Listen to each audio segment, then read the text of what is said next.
திருமலை விவகாரம் என்பது தற்பொழுது அரசின் கண்காணிப்பிற்கு வந்துள்ள அல்ல அரசால் முடிவெடுக்கப்படக்கூடிய ஒரு விடயமாக அங்கே பார்க்கப்படுகின்றது. இப்பொழுது இந்த தமிழ் ஊடகங்களில் வருகின்ற செய்திகளின்படி அந்த பிச்சுக்கள் கூட தங்களுக்கு இந்த பிரச்சனையில் இது சுனாமிக்கு முதல் இருந்த இடத்தில் தாங்கள் இவ்வாறு நடக்க முயன்றதாகவும் நீதிமன்ற வழக்கு ஒன்று இருந்தது, அந்த வழக்குக்கான முடிவு என்பது 14ஆம் தேதி அறிவிக்கப்பட இருந்த நிலையில் அது பிற்போடப்பட்டதாக என்றுதான் நினைக்கின்றேன். பௌத்த தீவிரவாதத்திற்கு எதிரான நடவடிக்கைகளுக்கு என்கின்ற ரீதியில் தான் இருக்குமே ஒழிய தமிழர்களிடையே தற்பொழுது தீவிரவாத போக்கு என்பது இல்லாமல் தமிழர்கள் தற்பொழுது இந்த ஆட்சி அலைகள் இணைவது அல்லது ஒன்றுபட்ட இலங்கைக்கு எவ்வாறு பயணிப்பது என்பதில் தான் கவனம் செலுத்துவதை காணக்கூடியதாக இருக்கின்றது.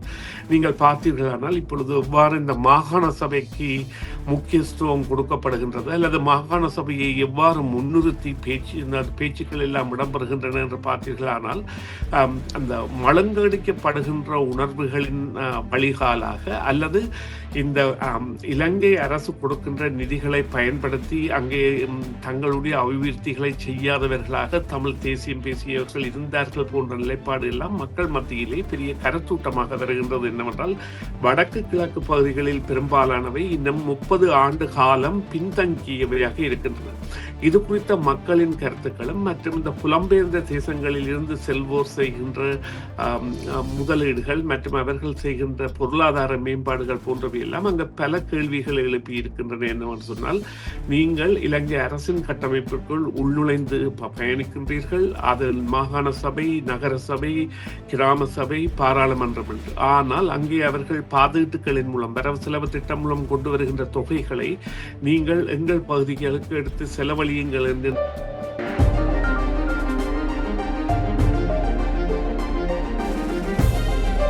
மற்றும் ஒரு செய்தியின் பின்னணி நிகழ்ச்சியில் சந்திப்பதில் மிக மகிழ்ச்சி அடைகின்றோம். இன்றைய நிகழ்ச்சியில் நேற்றைய தினம் ஜனாதிபதியுடனான சந்திப்பு குறித்து விரிவாக பேச இருக்கின்றோம். தமிழ் தேசிய கூட்டமைப்பு ஜனாதிபதி அனுரகுமார திசாநாயக்க அவர்களை சந்தித்து பலதரப்பு விடயங்கள் குறித்து இந்த கலந்துரையாடலில் பேசியிருப்பதாக அறிவிக்கப்படுகிறது. தற்பொழுது குறிப்பாக திருவோணமலையில் பதட்ட நிலை ஏற்பட்டிருக்கின்ற நிலையில் தமிழர்களுக்கு இந்த அரசாங்கமும் ஒரு விமோசனத்தை பெற்றுத்தராது என்ற பிரச்சாரங்கள் முன்னெடுக்கப்படுகின்ற சூழலில் தமிழ் தேசிய கூட்டமைப்பு இவ்வாறு ஜனாதிபதியை சந்தித்திருப்பது தொடர்பான விமர்சனங்களும் வந்திருக்கின்றன. இதில் தனியே தற்போதைய பிரச்சனை மட்டுமல்லாமல் மாகாண சபை தேர்தல் குறித்த விடயங்கள், கடல் தொழிலில் இருக்கின்ற பிரச்சனைகள், அதோடு நில அபகரிப்பு போன்ற பல விடயங்கள் தொடர்பாக பேசப்பட்டிருப்பதோடு புதிய அரசியலமைப்பு திருத்தத்தினுடைய முக்கியத்துவம் குறித்தும் வலியுறுத்தி இருக்கின்றார்கள். ஆகவே புதிய இந்த சட்ட திருத்தம் என்பது ஒரு தேவையான ஒரு நிலைப்பாடு என்பதனை தமிழ் தேசிய கூட்டமைப்பு குறிப்பிட்டிருக்கின்றது. அதே நேரத்தில் தமிழ் தேசிய கூட்டமைப்பின் சார்பாக பேசவல்ல MA சுமந்திரன் அவர்கள் ஒரு விடயத்தை குறிப்பிட்டிருக்கின்றார். தீவிரவாதத்துக்கு எதிராக அரசாங்கம் எடுக்கக்கூடிய நடவடிக்கைகளுக்கு தாங்கள் தொடர்ந்தும் உறுதுணையாக இருப்போம் என்ற ஒரு உறுதிமொழியை வழங்கி இருக்கின்றார். இது தொடர்பாக தமிழர் தரப்பிலிருந்து இப்பொழுது பல்வேறு கேள்விகள் எழுப்பப்படுகின்றன. இது குறித்து இன்றைய நிகழ்ச்சியில் விரிவாக பேச இருக்கின்றோம். இப்பொழுது ஆய்வாளர் சுரேஷ் தர்மா அவர்கள் என்னோடு இணைந்திருக்கின்றார். அவரை சந்திக்க போகின்றோம். வணக்கம் சுரேஷ். வணக்கம் ராம். வணக்கம் நேயர்களே. ஆமாம், இன்றைய சந்திப்பு என்பது இன்றைய காலகட்டத்துக்கு எவ்வளவு முக்கியமான ஒன்றாக பார்க்கப்படுகின்றீர்கள்? ஏனென்றால் இந்த கோரிக்கை என்பது நீண்ட காலமாக முன்வைக்கப்பட்ட கோரிக்கையாக இருந்தாலும் தற்போதைய சூழலில் தமிழ் தேசிய கூட்டமைப்பு நேற்றைய தினம் இந்த சந்திப்பில் கலந்து கொண்டது என்பது மிக முக்கியமான பேசு பொருளாக மாறி இருக்கின்றது. இது ஒரு நிகழ்ச்சி நிரலின் அடிப்படையில் மேற்கொள்ளப்பட்ட சந்திப்பாக இருக்குமா அல்லது தற்போதைய காலத்தினுடைய தேவை உணர்ந்து மேற்கொள்ளப்பட்ட சந்திப்பாக இருக்குமா? இதை முதலாவதாக நாங்கள் எவ்வாறு பார்க்க வேண்டும் என்றால், அதாவது தமிழ் அரசு கட்சி தனக்கிடையே இருந்த பிளவுகளை மீறி மீண்டும் அனைத்து பாராளுமன்ற உறுப்பினர்களும் அதன் பிரதி பதில் தலைவரும் பதில் செயலாளரும் கலந்து கொள்ளக்கூடிய ஒரு நிலைமைக்கு வந்திருக்கின்றது. இது ஒரு ஆரோக்கியமான பார்வையாக பார்க்கப்பட வேண்டும். ஏனென்றால் வடக்கு கிழக்கு பகுதியிலே ஆக கூடுதலான ஆசனங்களை வைத்துள்ள தமிழ் கட்சி என்கின்ற ரீதியில் அவர்களுடைய பங்களிப்பு என்பது நிச்சயமாக தேவை.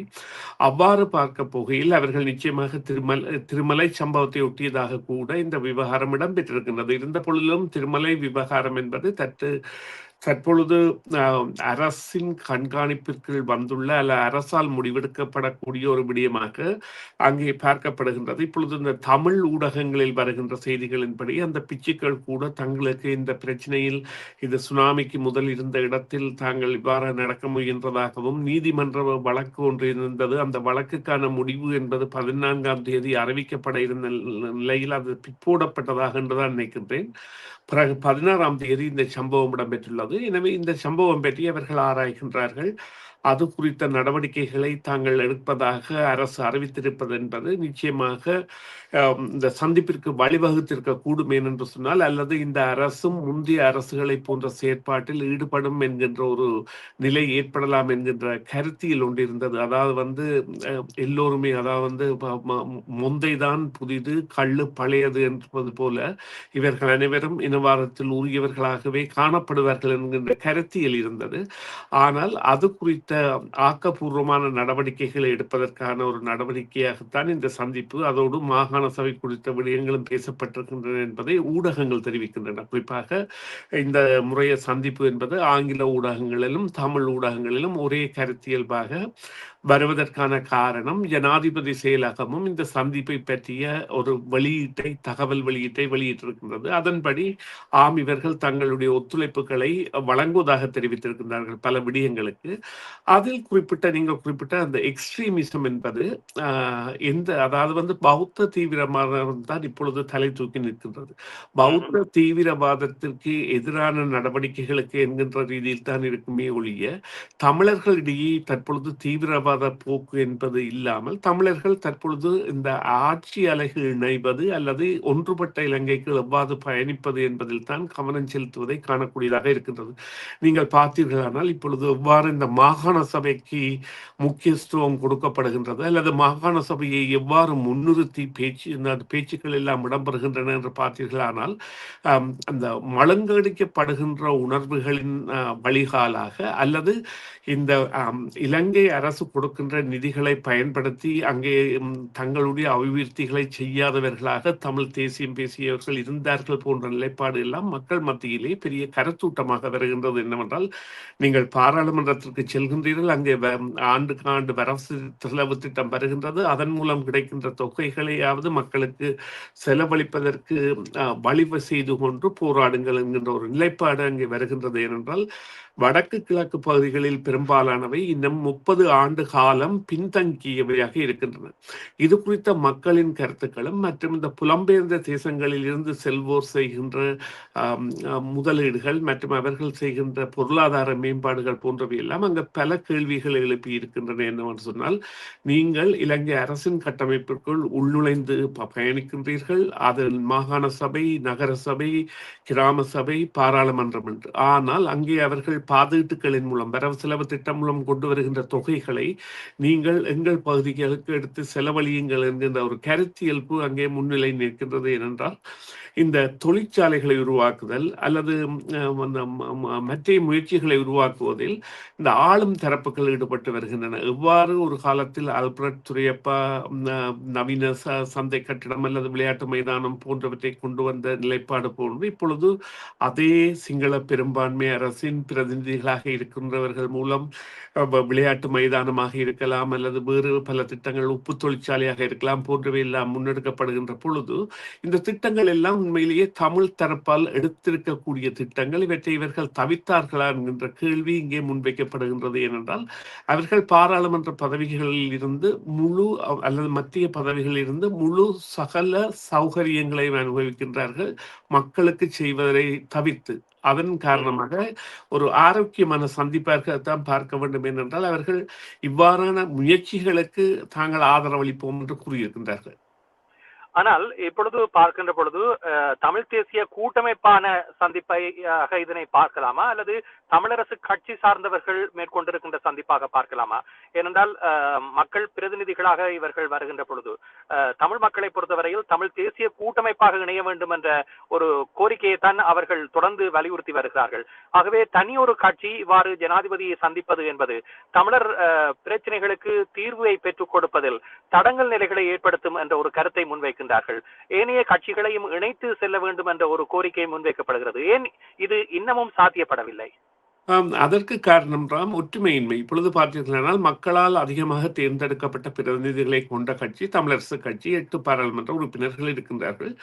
அவர்கள் ஒரு ஆக்கமான முடிவை எடுக்கிறதற்கு முன்பாகவே சிறு கட்சிகள் அல்லது பாராளுமன்ற உறுப்பினர்களாக இல்லாதவர்கள் தாங்கள் ஒரு கூட்டை உருவாக்கி அதற்குள் தமிழரசு கட்சியை கொண்டு வருவதற்கான முயற்சியை எடுப்பது ஏனென்று சொன்னால், இந்த மாகாண சபை தேர்தலோ பாராளுமன்ற தேர்தலோ வரும்பொழுது தங்களுக்குரிய முதன்மையான இடம் அந்த பாராளுமன்ற தேர்தலில் அல்லது மாகாண சபை தேர்தலில் வர வேண்டும் என்கின்ற நிலையை வைத்திருந்தால் அவர்களுக்கு ஆசனங்கள் இல்லாத நிலைமை கூட இருக்கின்றது. இப்பொழுது பார்த்தீர்களானால், சுரேஷ் பிரேமச்சந்திரன் அவர்களின் நடவடிக்கைகள் பல ஆரோக்கியமானவையாக இருந்தாலும் அது முதற்கட்டமாக பரிசீலிக்கப்படாமல் எடுக்கப்படுகின்ற தன்மையையும் அல்லது மாகாண சபைதான் தீர்வுக்கான வழி என்பதையும் குறிப்பிட்டு செல்லக்கூடியதாக, அதன் பின்னால் சித்தார்த்தன், விக்னேஸ்வரன் மற்றும் அடைக்கலநாதன் போன்ற பல இத்தியாதிகளும் செல்வதை பார்க்கக்கூடியதாக இருக்கின்றது. மறுபக்கமாக தமிழ் காங்கிரஸ் என்பது தனது நிலைப்பாட்டில் மாற்றங்களை ஏற்படுத்தினாலும் அது பற்றிய மௌனங்களை சாதித்தவாறு அமைதியாக பயணித்து செல்வதை தற்பொழுது மேற்கொண்டிருக்கின்றது. இங்கே குறிப்பிடப்பட வேண்டிய விடயம்,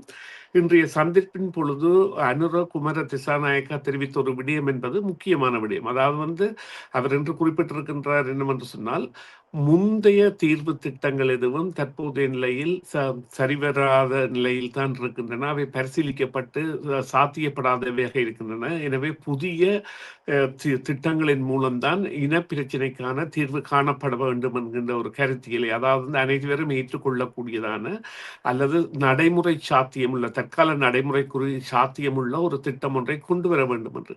இது எவ்வளவு தூரம் சாத்தியப்படும் அல்லது இதை எவ்வாறு அவர் செய்ய போகின்றார் போன்ற திட்ட நகர்வுகள் அல்லது விரைவுகள் எல்லாம் அடுத்த ஆண்டில் வெளிவரும் என்கின்ற ஒரு தன்மை அல்லது அந்த செய்தியில் இருக்கின்றது.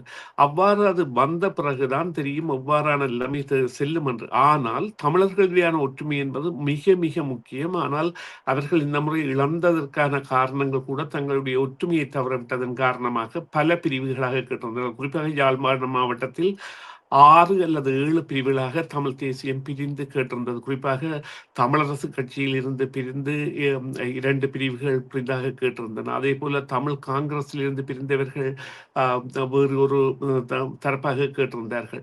அதைவிட சி.வி. விக்னேஸ்வரன் போன்றவர்கள் வேறு ஒரு தரப்பாக கேட்டிருந்தார்கள். இவ்வாறு பல தரப்புகள் இந்த போட்டியில் இறங்கியபடியால் தான் இவ்வாறான நிலைமை ஏற்பட்டது. ஆனால் அதற்குரிய சாத்தியம் என்பதை அவர்கள்தான் உணர வேண்டும். என்னவென்றால், அவர்களுடைய பிரிவு என்பது இந்த அரசு சார்ந்த கட்சியை மீண்டும் மீண்டும் ஆட்சிக்கு கொண்டு வருகிறது. குறிப்பாக அவர்கள் மாகாண சபையை தற்போது இலக்கு வைக்கின்ற பொழுதும் அது சார்ந்த நிலைமை அவ்வாறுதான் இருக்கின்றது. இதே நேரத்தில் மாகாண சபை தேர்தலை நடத்த வேண்டும் என்ற கோரிக்கை முன்வைக்கப்பட்டாலும் இப்பொழுதே மாகாண சபை தேர்தலுக்கான போட்டி நிலை என்பது அதிகரித்திருப்பதை பார்க்கின்றோம். வேட்பாளர்கள் யார் யார் என்ற ஊகங்கள் நிலவி வருகின்றன. அதே நேரத்தில் புலம்பெயர் நாடுகளிலும் இந்த மாகாண சபை தேர்தலுக்கான வாக்கு வங்கி சேகரிக்க, அதே நேரத்தில் நிதி வல்லமையை மேம்படுத்தும் நோக்கில் பல சந்திப்புகள் நடைபெற்று வருகின்றன. இந்த சூழலில் அரசாங்கங்கள், முன்னே அரசாங்கங்களும் சரி இப்பொழுது இருக்கின்ற அரசாங்கமும் சரி, தாங்கள் முன்னிறுத்துகின்ற வேட்பாளர் ஒருவரை தெரிவு செய்து அவர் ஊடாக தமிழ் மக்களுடைய இதயங்களை கவர வேண்டும் என்ற முனைப்பில் செயற்படுவதை பார்க்கின்றோம். இதில் எவ்வாறான அரசியல் கலப்படம் என்பது இருக்கின்றது. இது தமிழ் மக்களுக்கு எவ்வாறான ஒரு பாதிப்பை ஏற்படுத்தும்? காரணம், ஒரு உண்மையான பொது நோக்கோடு சேவையாற்றக்கூடிய ஒருவர் இல்லாமல் அரசியல் பின்புலத்தோடு ஒருவர் முதலமைச்சர் வேட்பாளராக வருகின்ற பொழுது அதனால் ஏற்படக்கூடிய விளைவுகள் எப்படி இருக்கும் என்று நீங்கள் கருதுகிறீர்கள்? அதற்குரிய பாடங்கள் கற்றுணர்ந்தவையாக இருக்கின்றன. குறிப்பாக விக்னேஸ்வரன் அவர்கள் உயர்நீதிமன்ற நீதிபதியாக இருந்தார் என்கின்ற ஹோதாவில் கொண்டு வந்த பிறகு அவர் செய்த நடவடிக்கைகள் என்பன தமிழ் மக்களுக்கு சாதகமானவையாக இருந்ததா என்றால் இல்லை. உலக வங்கி கொண்டு வந்த திட்டங்களை எல்லாம் தவிர்த்திருந்தார். தான் குறிப்பிட்ட நபரை நியமித்தால் தான் அந்த திட்டங்களை ஏற்பேன் என்று அவ்வாறு தனித்துவவாதத்திற்கு சென்ற நிலைமைகள் காணப்பட்டது. அதே போன்று இந்தியாவிற்கு தனது கடிதங்களை எழுதியிருந்தார். அதாவது முதலாவது வேலையாக அவர் செய்த வேலையே பதவியேற்றவுடன் வடக்கு மாகாண சபைக்கு தெரியாமலே பிரதமர் மோடிக்கு, குறிப்பாக பிரேமானந்த சுவாமி என்கின்றவருடன் கைது செய்யப்பட்டு தற்பொழுது ஆயுள் தண்டனை பெறுகின்ற 2 பேர். நான் நினைக்கின்றேன் ஒருவர் பொறியியலாளர், மற்றவர் வைத்தியர். சந்திரா என பேருடன் வரவில்லை. இருவரை விடுதலை மனிதாபிமான ரீதியில் விடுதலை செய்ய வேண்டும் என்று வடமாகாண கடித தலைப்பில் கடிதம் அனுப்பினார், ஒருவருக்கும் தெரியாமல். அவ்வாறான நோக்கங்களை கொண்டவர்களை கொண்டு வருவது, இந்த பிரபல்யம் என்று வைத்து கொண்டு வருவதெல்லாம் தேவையற்ற விடயங்கள். ஒருவர் அரசியலுக்கு தன்னை ஈடுபடுத்துவதாக இருந்தால் அது பதவியின் பின்னர் வரக்கூடிய விடயமாக இருக்க முடியாது. அல்லது அரச பதவிகளில் பல காலம் இருந்துவிட்டு வருவது என்பதும் பிறகு அவ்வாறான நிலைமைகளுக்கு செல்வது என்பதும் தவிர்க்கப்பட வேண்டிய நிலைமைகள் இருக்கின்றதை காணக்கூடியதாக இருக்கின்றது. இதில் சில நபர்கள் குறிப்பிட்டு இவ்வாறான முயற்சிகளுக்கு ஈடுபடுத்தப்பட்டு முயன்றாலும் அவர்கள் நிச்சயமாக பரிசீலிக்க வேண்டிய தேவை இருக்கின்றது. என்றால் இது ஒரு களம், அரசியல் சார்ந்த களம். அந்த அரசியலில் தங்களை அர்ப்பணிப்பாக ஈடுபடுத்தக்கூடிய சக்தி இருந்தால் யாரும் வரலாம், யாரும் செய்யலாம். இந்த நியாயத்தன்மையும் நீதித்தன்மையும் போற்றப்பட அல்லது பேணி பாதுகாக்கப்பட வேண்டிய வகையில் அவ்வாறான ஒரு நிலைக்கு அவர்கள் வருவார்கள் என நாங்கள் நம்புவோம். ஆனால் நிச்சயமாக இவ்வாறு அந்த முன்னரே ஒருவரை காட்டி இதன் மூலம் நாங்கள் ஏதோ பெரிய மாயை செய்ய போகின்றோம் என்று வருவது என்பது தவிர்க்கப்பட வேண்டும் என்று சொன்னால் அவர் ஒரு சுய பரிசோதனைக்கு ஈடுபடுத்தி இவ்வாறான தேவைகளுக்காக தான் பயன்படுத்தப்படுகின்றன போன்றவற்றையெல்லாம் கருத வேண்டி இருக்கின்றது. ஏனென்றால் தமிழர்களின் வாக்குகள் பிரிகின்ற பொழுது சாதாரணமாக வடக்கு மாகாண சபை முதல்வர் பதவியை கூட அனுர தரப்பு கைப்பற்றக்கூடிய சூழ்நிலை ஏற்படுத்தும். என்றால் தமிழர்களிடையே 2-3 பிரிவுகளாக 2-3 பேருக்கு இந்த அவர்கள் தலையின் பின்னால் ஒளிவட்டம் இருக்கின்றது, நீங்கள் தான் பெற வேண்டும் என்று அவர்கள் அவ்வாறு உண்மைக்கு புறம்பாக உசுப்பேற்றி விடும் பொழுது அவ்வாறு சந்தர்ப்பங்கள் ஏற்படலாம். ஆனால் இப்பொழுது அனுர தரப்பு மீது முன்வைக்கப்படுகின்ற குற்றச்சாட்டுகள் இப்பொழுது திருவோணமலை விவகாரமாகலாம் அல்லது முன்னர் குறிப்பிட்ட வாக்குறுதிகளில் இருந்து அது பின்வாங்குகின்றது என்ற ஒரு எண்ணப்பாட்டை தோற்றுவிக்கிறார்கள். ஆனால் அரசாங்க தரப்பு கூறுகின்ற விடயம் இதில் அரசியல் பின்புலம் இருக்கின்றது, இன விடயத்தை அவர்கள் கையில் எடுத்து இந்த அரசாங்கத்தை கவிழ்ப்பதற்கான சூழ்ச்சிகளில் ஈடுபடுவதாக குறிப்பிடுகிறார்கள்.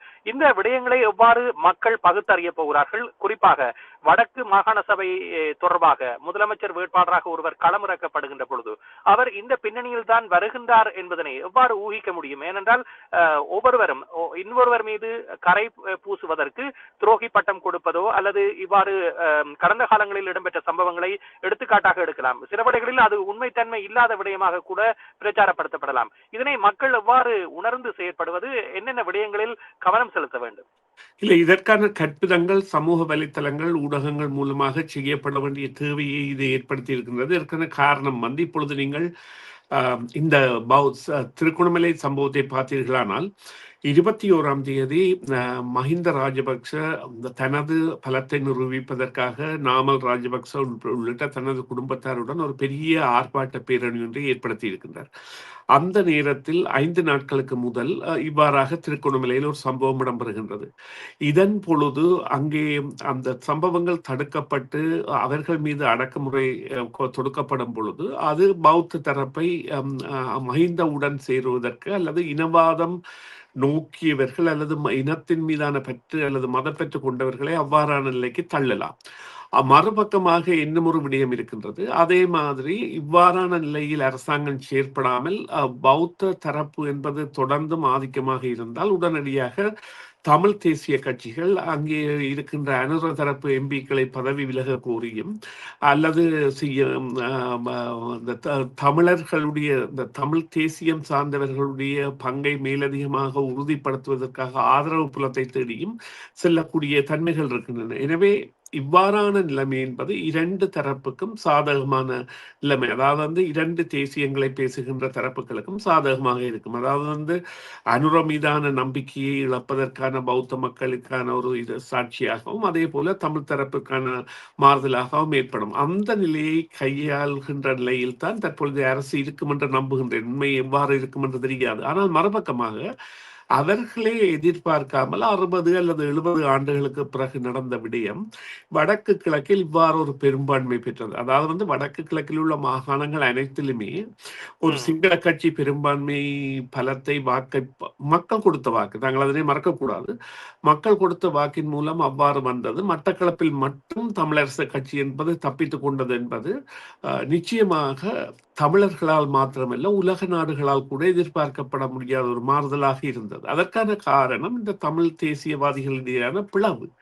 அந்த பிளவு இப்பொழுது இவ்வாறு கூறலாம். இப்பொழுது திருகோணமலையை பார்த்தீர்களானால், திருகோணமலையில் ஒரு பாராளுமன்ற உறுப்பினர் தமிழர் வருவது என்பது அடுத்தடுத்த தேர்தல்களில் சாத்தியமில்லாத நிலை. ஏனென்று சொன்னால், திருகோணமலை சனத்தொகையில் முதலாவதாக பௌத்தர்களும், இரண்டாவதாக முஸ்லிம்களும், மூன்றாவதாக தமிழர்களும் இருக்கின்றார்கள். அந்த தமிழர்களிடையே கூட இப்பொழுது மாற்று தலைமை அல்லது அரசுடன் சேர்ந்து இப்பொழுது பார்த்தீங்கன்னா, திருகோணமலையில் ஒரே நேரத்தில் 2 தமிழ் பாராளுமன்ற உறுப்பினர்கள் வருவது என்பது கனவு என்கின்ற நிலை இருந்த பொழுதிலும், அரசு சார்பாக ஒரு தமிழர் அருண் பிரேமச்சந்திரா போட்டியிட்டபடியால் சண்முகம் கோதாசனும் அருண் பிரேமச்சந்திராவும் அந்த மாவட்டத்திலிருந்து வந்திருக்கின்றார்கள்.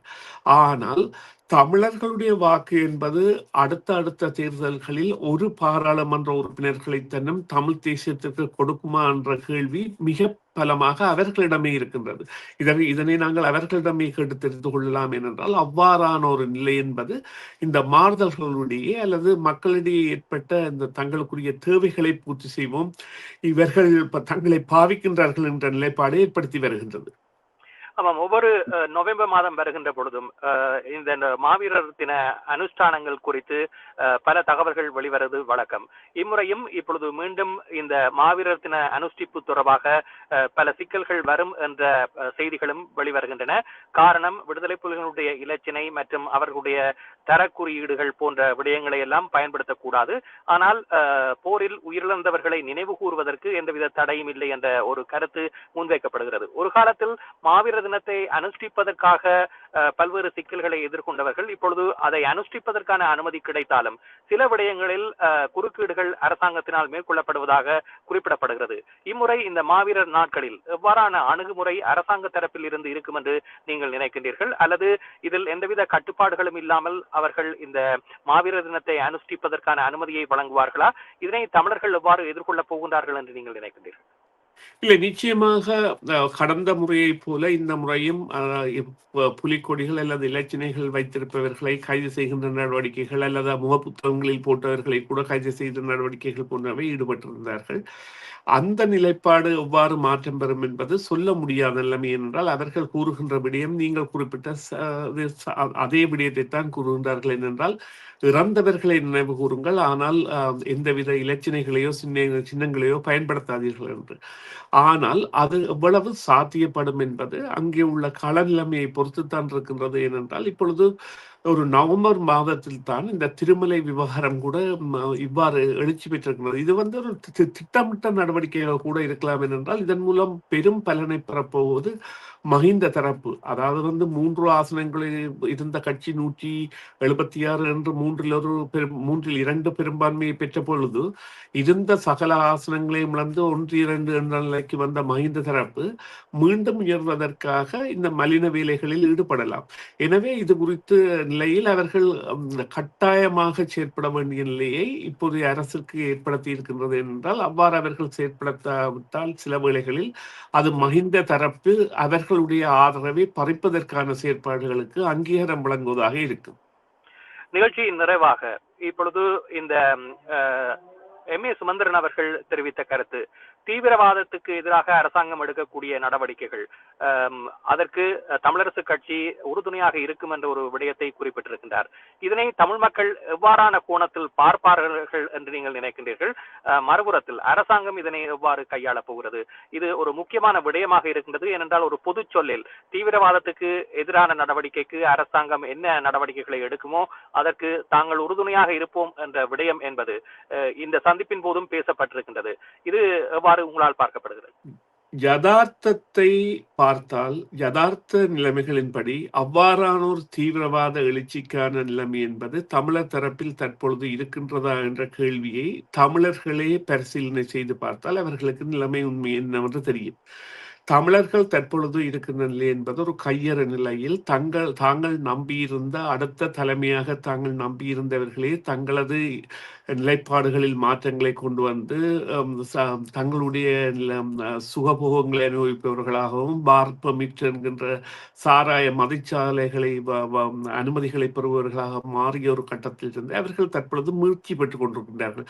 அதாவது தமிழ் தலைமைகள் மீது இருந்த நம்பிக்கை என்பது சிதைந்து போய் தற்பொழுது ஒரு மீள் கட்டமைப்பிற்குள் அதை கொண்டு வருவதற்கான நிலைமை என்பது ஏற்பட்டு வருகின்றது. இவ்வாறான நிலைமையில் இந்த எக்ஸ்ட்ரீமிசம் என்கின்ற சொல்லு என்பது சிங்களவர்களுக்கும் பொருத்தமாக இருக்கும், தமிழர்களுக்கும் பொருத்தமாக இருக்கும். ஆனால் தமிழர்களிடையே அவ்வாறான ஒரு நிலைப்பாடு ஏற்படுவதற்கான சாத்தியங்களை களநிலைமை கூட விட்டு வைக்கவில்லை. ஏனென்று சொன்னால் அங்கே களங்களில் தற்பொழுது நடைபெறுகின்ற விடயங்கள் என்பன போதைப் பொருள்கள் சார்பானவையாகவும் குற்றச்செயல்கள் சார்பானவையாகவும் பல நிலைமைகளில் இருந்து மாறுபடுதல் என்பது தற்பொழுதைய தேவையாக உள்ள நிலையில் தமிழர்களிடையே அவ்வாறான ஒரு சிந்தனை ஓட்டத்திற்கான சாத்தியம் என்பது அங்கே அடையாளம் காணப்படவில்லை. அவ்வாறொன்று அடையாளம் காணப்பட்டால் அது பல்கலைக்கழக மாணவர்களோ அல்லது இளைஞர்களோ அல்லது அவ்வாறானவர்கள் தலைமை எடுத்து அங்கே உள்ள நிலைமைகளுக்கு எதிராக இவ்வாறான மறைக்கப்படுகின்ற இந்த போதைப் பொருள் குற்றங்கள் மற்றும் ஏனைய குற்றங்களை பகிரங்கப்படுத்தி அந்த தலைமையை ஏற்று செய்வார்களாக இருந்தால் நிலைமை என்பது வேறு. ஆனால் அவ்வாறு இல்லாத நிலைமையில் இந்த கருத்தியல் என்பது 10ஓடு 11ஆக புறந்தள்ளி செல்ல வேண்டியது என்னென்று சொன்னால் களநிலைமை என்பது மாறி இருக்கின்றது. அது நீங்கள் சாதாரணமாக வாக்கு பங்கில் பார்த்தீர்கள் என்றால் கூட தற்பொழுது 2ஆம் நிலையில் யார் இருக்கின்றார்கள் என்றால் ஒரு சுயேட்சையாக வந்தவர் தான் அனுர தரப்பிற்கு அடுத்ததாக தமிழர்கள் குறித்த பார்வையை பெற்றவராக இருக்கின்றார். அவர் செய்கின்ற செயல்கள் அனைத்துமே பிளவையானவையாக இருந்தாலும் கருத்தியலில் கவர்ச்சியை பெற்றவராக அவர் மாறுவதற்கான காரணம் அங்கே ஒரு தக்க தலைமை இல்லை, அல்ல அங்கே ஒரு தக்க ஒரு